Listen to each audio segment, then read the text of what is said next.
and welcome back to At Home Author. It is me, Brittany Plumeri, and today we are going to talk about Instagram. I know this is going to be absolutely crazy, but if you have not heard of Instagram, Instagram is a free social platform where you can easily share photos and videos. It is owned by Meta, Facebook. It's the fourth most used social media, and it has different age ranges, but it's mostly made up between 18 to 34-year-olds. So, Instagram and why we as authors need it. Years ago, Instagram was a photo social media, and that's all it was. It was really a way for most photographers to showcase their work. And people like me would just post pictures of my daily life. And I was very happy with it the way it was. Now it's turning more into like a TikTok. You're able to make reels, which are short clips, videos, mostly used with trending audio. I will say though, right now in 2022, Instagram did announce that they really do like hearing original audio, which is you actually talking. So keep that in mind as you're using this platform. But let's look at Instagram itself. So this is an example of my Instagram. So up here, you're gonna notice this is on the computer, and on my phone, it looks a little bit different, but not too much. So up here is my handle. My handle is by Brittany Plumeri. I feel it is very important to try to keep your name in your handle because you are the author. You're essentially selling yourself. You want to make sure that your name is present. Your profile photo, you could see I have my picture with my little plushie that I made. Then it's kind of like your stats. This bar right here, how it's highlighted, is so important. That is what is going to pop up for people when they search. It's important to have your name because we are authors and there are people who look for us. So if they are trying to find us on Instagram, if your full name is not in that search bar, they will likely not find you. And then a little bit about what you're offering on your Instagram. Myself, I do mom life because I do post personal things as well with Kidlit, which is kid literature. So those are the ways that if you search any of those things, my name, mom life, or Kidlit, I'm gonna pop up. Then underneath, you're gonna have a short bio. Your bio should really consist of who you are and your why you're on Instagram. So you can make this as creative as you want, as personable as you want, as bullet pointed as you want, any way you want, but this is your little bio section to kind of tell people who you are. And then finally, I really hope you already have your website attached because this is your space to get people when they start looking at your Instagram to be able to click your website. So you want to make sure that that is already up and attached to your bio. So now that we talked about our bio and our essential profile page, these right here are called story highlights. And what these do are they keep together anything that you post in your story. So your story photos and videos stay for about 24 hours. Then after that, you can keep them forever up on your profile here. You reach a certain point and they will start to refresh and just delete the last one. So if I clicked my books, you're gonna see stories that I had from you can see at the top, 132 weeks ago.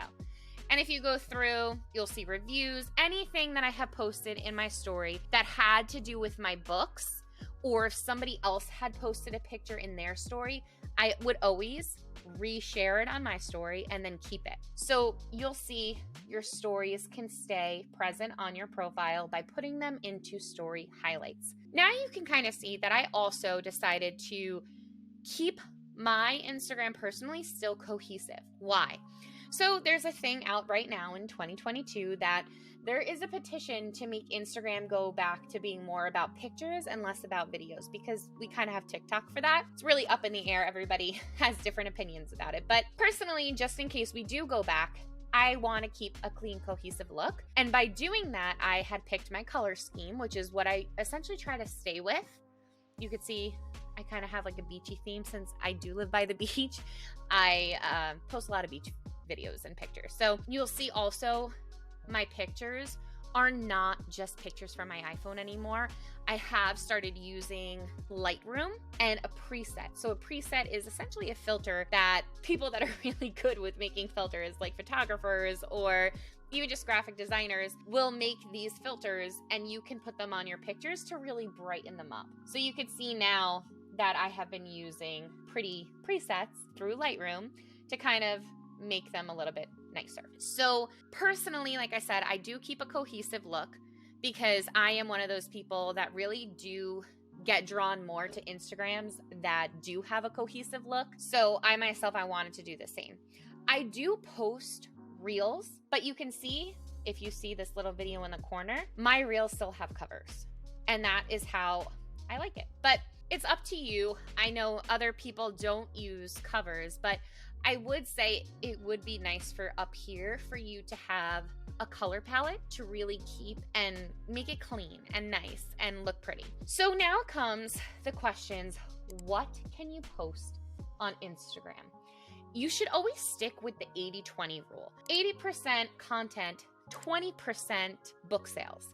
So what does that mean? That means that you shouldn't be buy every single post. Why? Well, I don't know about you, but I wouldn't be following somebody that in every single post they're just telling me to buy their book. One, I might have already bought it. Two, the persistence isn't going to keep me wanting to buy it. What else can you post? Now here's the question for you. Do you want to be more about your life, or maybe your book is teaching something and you're an advocate for that? So you want to start teaching people about that topic. There are some authors that they have such strong feelings about certain topics, and that is what their Instagram does. It teaches people about what their books are trying to teach. So you can do it that way. You could start posting facts and ways to help and, teach them how to help with that topic, advocate for that topic. So it's totally up to you if you want to go in that route. If your books have a serious purpose and you're so strong-willed about it that is really what you want your page to be showcasing, that 80% of the time is teaching about that topic, awesome. If you are like me, and you want to share a little bit more about who you are and get people to interact and follow you and interested in what your books are just because they're a story more than a purpose, then you could do things like I do. I post funny reels, I post family time, I post literally things about me. I post positive quotes because I'm a big person that loves to listen to positive quotes and aspirations and try to push me through those bad times. So I love to share things like that. So my Instagram essentially is a piece of who I am with my books and my why of why I wrote the books. Now let's talk about reels. So when you're doing your reels, there's two ways to do them. Like I said, they are pushing audio of your own now. So if you are teaching and you are advocating and you are wanting to talk about those things, this is a great one for you because you're going to be able to physically talk and start to get noticed more. If you are not, and you're like me, who kind of just is in this for fun, you can do audio to talk about your upcoming books or your upcoming characters or something that you're thinking about or something just to connect with your audience a little bit more. How to find trending audio on Instagram? You'll notice if you're watching reels, at the bottom of a reel, it's going to tell you the audio. If it has a little arrow pointing up, that is a trending audio. That's going to get you noticed a little bit more because more people are looking at those and it's pushing that because it's trending. So if you do want to do fun little skits to reels, make sure you're looking at the up audio, the little arrow pointing up, to try to do some trending audio. As for what you can post about your characters. You can post about your writing space.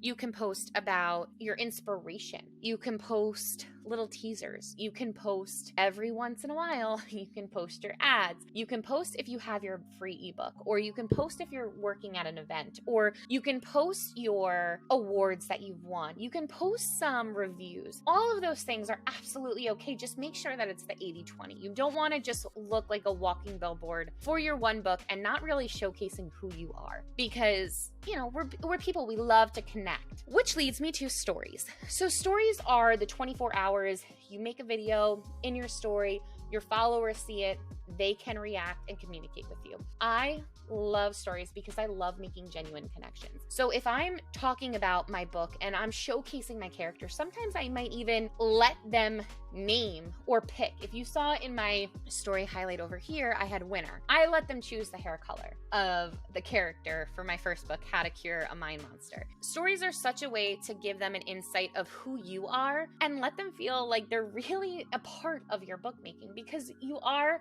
an author and you are creating these incredible worlds, but you're creating it for other people. So giving them the sense to have a say and to be a part of it really makes it all better.